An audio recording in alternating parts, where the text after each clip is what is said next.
Hi everyone, welcome back to Arranging with Judy. Today I have a lot of different flowers that I found in my garden at the very last minute before the freeze. My friend Kyle showed up at work after lunch on Tuesday with these gorgeous mums that he just handed to me. And just a handful of them. I have this many.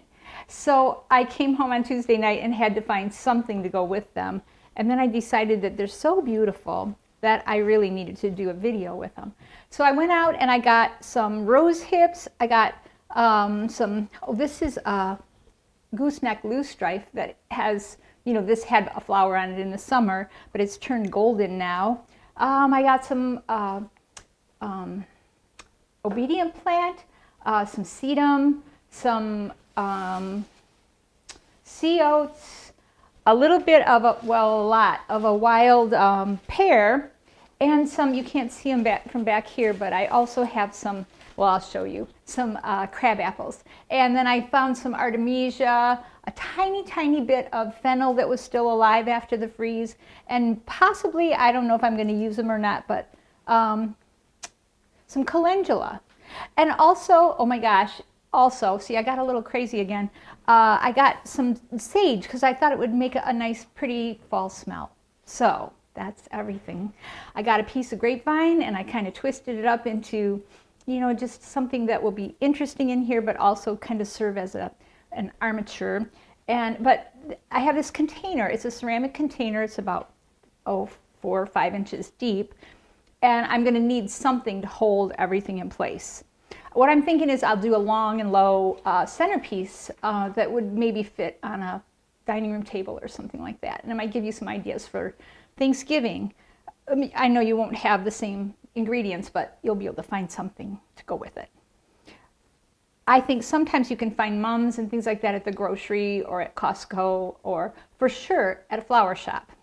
So I have this little pillow of chicken wire that I made, and I'm going to place this in here. I'm not sure if this is ideal.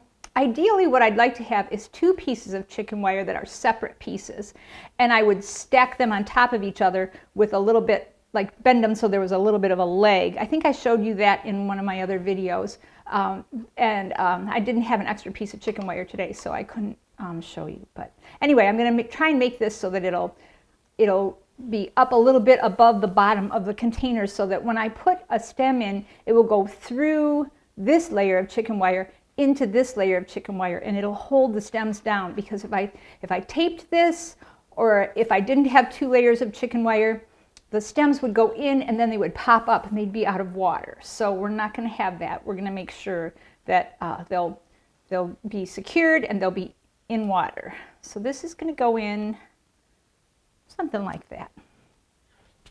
And then I want to establish some kind of a pattern here, some kind of an outline.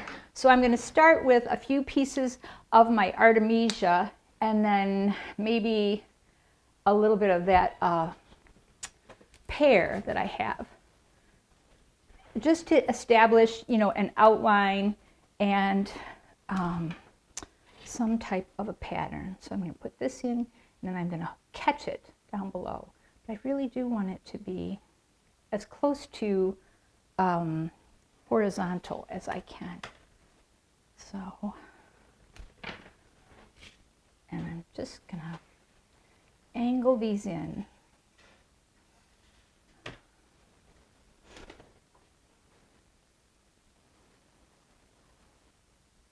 Like that. I'm using these long skinny pieces for this, and I'm saving the bigger fatter pieces for the center of the arrangement. All right.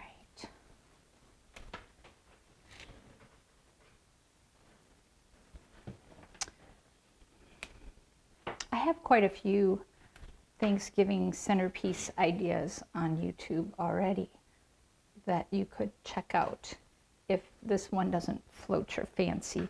I have several that are multi-container centerpieces where you can, kind of sprinkle them along your table rather than having just one big piece. If you have a really long table, sometimes it's fun to, mix it up a little bit. And so check them out if you haven't already seen them. They might be something you might be interested in instead of this. But this is just gonna, I'm gonna try and just cover the container a tiny bit, just so that the edges aren't showing, and so that it kind of seats the arrangement in the container. Let's see. And I'm trying for kind of a soft diamond pattern here, not a really, really sharp pattern. It's going to be kind of soft and flowy, but sort of diamond shape. So it would go on a rectangular table or an oval table. All right, having these pieces of foliage in here have also served another purpose. They've formed a grid where the stems are kind of interlocking, and as I place other placements in here, they're going to secure that. So I think next I'll put just a tiny bit of this red foliage. I got this out of the field on Tuesday night. It's been in the garage in a bucket, and it holds up pretty well. As you can see, that it's, I mean, the garage is heated and it's cool out there, but you know, it's not refrigerated. So I've had these in the house in a vase before for, you know, several days, sometimes even a couple weeks, depending on when you cut them. You know, you just have to cut them just right. So this is just going to kind of reinforce that pattern that we started with, that kind of a soft diamond shape. I don't know why that doesn't want to go in there. Okay, we're going to cut this off.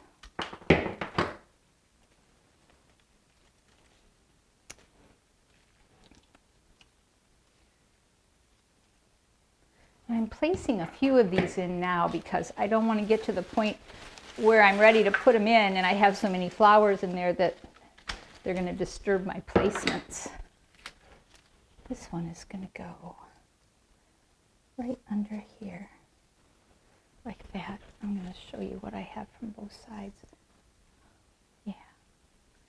All right, I think I need one more tiny piece of Artemisia over here. And once again, I think I have too much stuff again. So I probably have enough for, like, you know, 5 videos. All right, I think now I want to figure out where I'm going to put these mums. See how they're all on one stem here. So if I want some that are going to hang out really towards the ends, I'm going to have to figure out how I can have the most stem for each flower. Some of them are just going to be short. Like, I'm going to go through and I'm going to pull this one off and this one off right here. And this is thinning it out a little bit. At this point, I think I could take and cut these two out of it, and I'll just cut in between these stems here like this. Okay, so that these still have a little bit longer stem on them, and then this has a nice long stem on it, and it's a more tapering placement. I think these are going to go out here.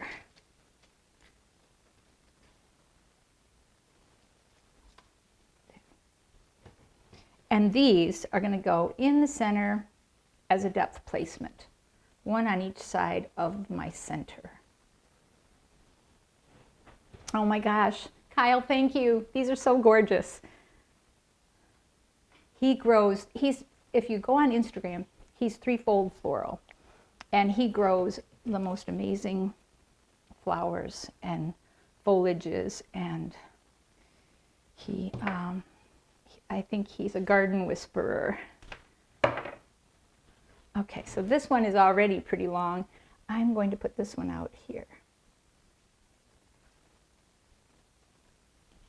Okay, and if you look from top view, you can see that I put these to the right of center and these to the left of center, so that it's going to be a little more interesting. Each of these lines will kind of taper And it won't be like one thing on top of the other, you know what I mean? So let's see, what do I have left here? This is slim pickings. I'm going to have to be careful and strategic. Okay, so since I went to the right of the center with this placement, I'm going to go to the left of the center with this placement on this side.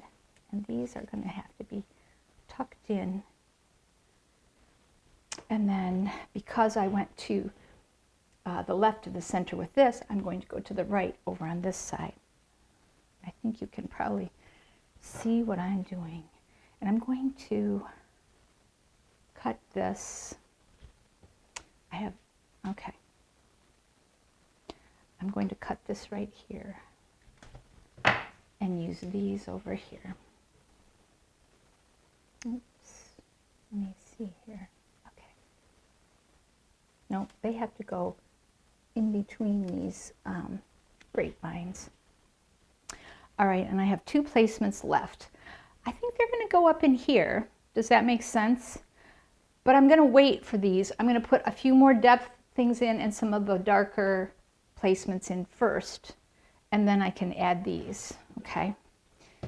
And does that sort of make sense too? That these are going to be like the top dressing. These are going to be the finishing touches. Okay, so I'm starting over on this side with my sedum, and it is going to go on the opposite side of the mums. And I'm going to do the same thing over on this side.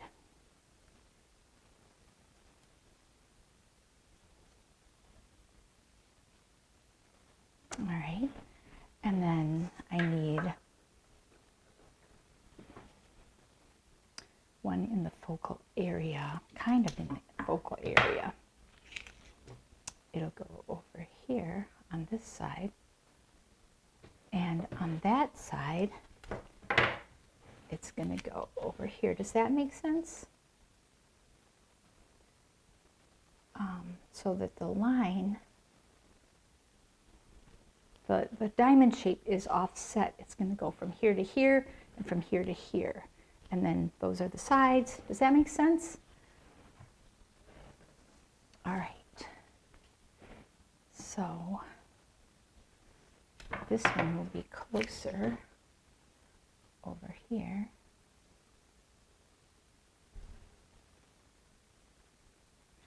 And this one will be closer to the edge over here. I want to keep this vine kind of sticking out. I don't want to completely cover it. That is going to be difficult for me because I got too much stuff here. All right, so we're going to put one up in the center. And the thing to remember when you're making a centerpiece too is that if you put your chin on your fist, you put your elbow on the table, the flowers can't be taller than this, or else you won't be able to see the person across from you.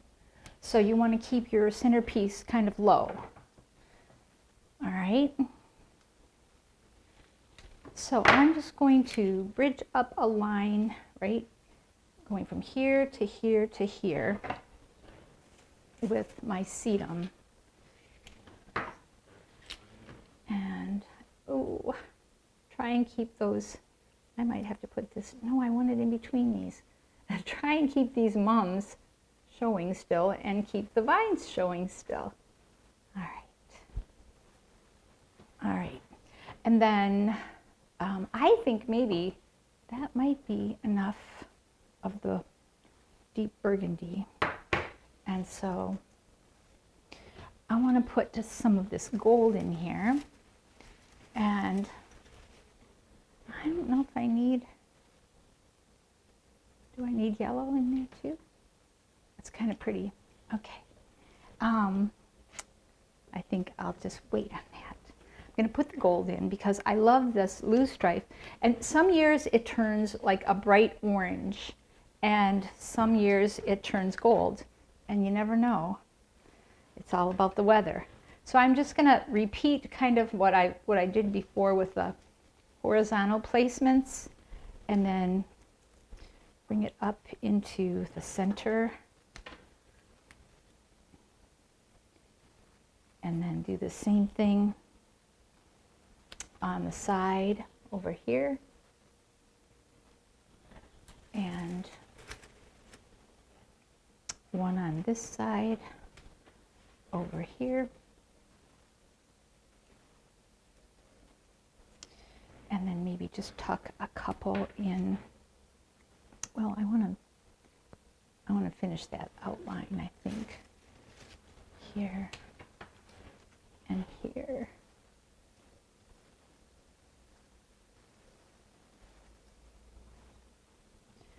And this one kind of hangs down. I want this one right here to hang down a little bit. Okay. You can see I'm having a little, you know, my grid has firmed this up, and I really have to work to get my flowers in, but they're not going anywhere now, you know. Okay, so let's see, what do we have here? Do I have something that'll hang down a little bit? I mean, I like the pot showing, but I don't know if I like it showing that much. So this is purely I still want to cover a little bit of this pot. There's not really a reason for putting these sage in here. I just want it to kind of camouflage a little bit. But I'll put one on each side, and hopefully the pot is very white. All right. Okay. So I have this, I don't know if I need this obedient plant, but let's see what it would do if I put it in. You know, the cool thing about this is I might be able to tuck this in now.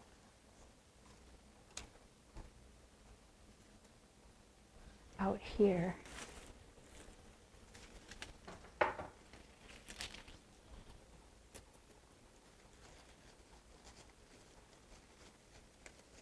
All right, you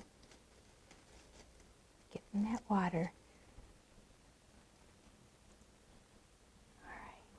And just a couple in here, just to give that bronzy color in there.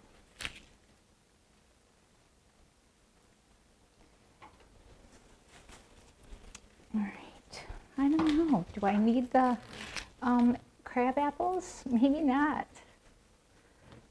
Do I want them? Of course, but maybe I don't need them. Let's just see if we can find a couple of pieces that will give it some interest. Oh my. I just love this stuff. Look at these. Look how lush they are.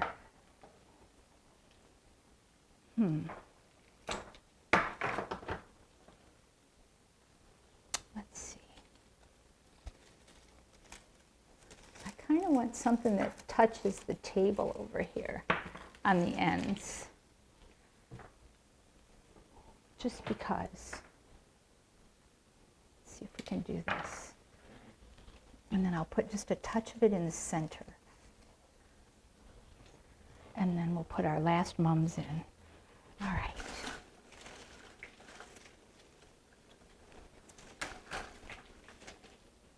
Well, I only needed about half of what I cut. But it was Tuesday night and it was going to freeze. And I was worried about not having enough. So we'll put this in here. Come on, get in there. And then we'll put one of these over here.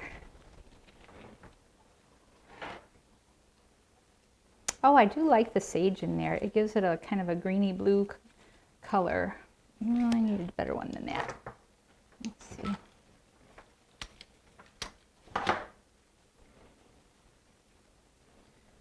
All right, and then I just need my big mums up here, and then I think we're done, and we're gonna not put, again, we're not gonna use the sea oats.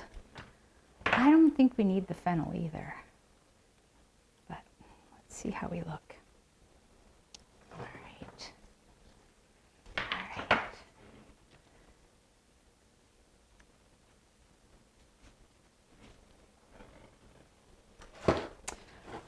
Okie dokie. Well, if I really want more stuff that hangs down, but I think I'm going to have to just be happy with this like it is. Let me see, what do I have?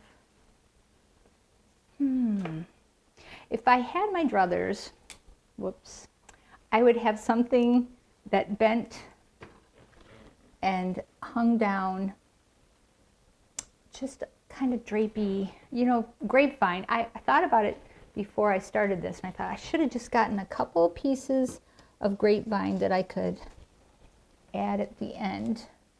But I think we're going to just call it a good. Let's see. Okay. How'd we do? All right, take it step by step, and you can do this.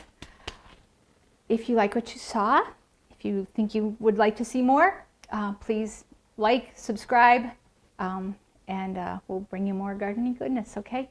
Thanks for watching.